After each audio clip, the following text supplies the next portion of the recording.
The Broward sheriff says the protocol is clear. Armed Deputy Scott Peterson, seen here at a school board meeting in 2015, should have hunted down confessed gunman Nicholas Cruz. Instead, detectives say videos show Peterson stayed just outside the freshman building where Cruz was shooting. And he never went in.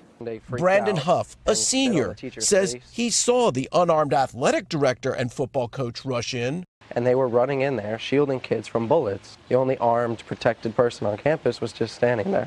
And tonight, new details on that missed warning call to the FBI. A transcript shows that Cruz's close friend told agents she feared he's going to explode, and that he would be getting into a school and just shooting the place up. But the transcript shows the caller did not say where and when. This as teachers returned to school today. We're trying to put a broken egg back together. Can you? Yes, I think we can. We're a strong school, we're a strong community.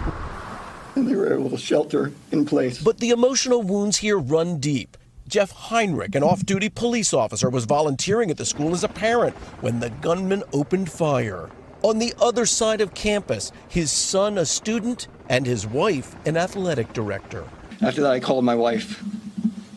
Thank you. And luckily, I was able to get a hold of her. By the grace of God, when they walked out in the hallway, they found each other.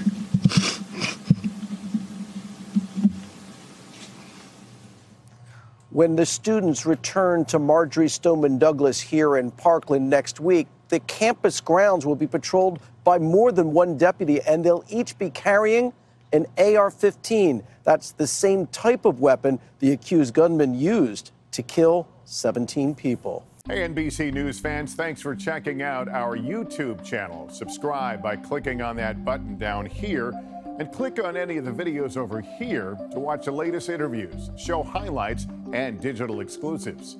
Thanks for watching.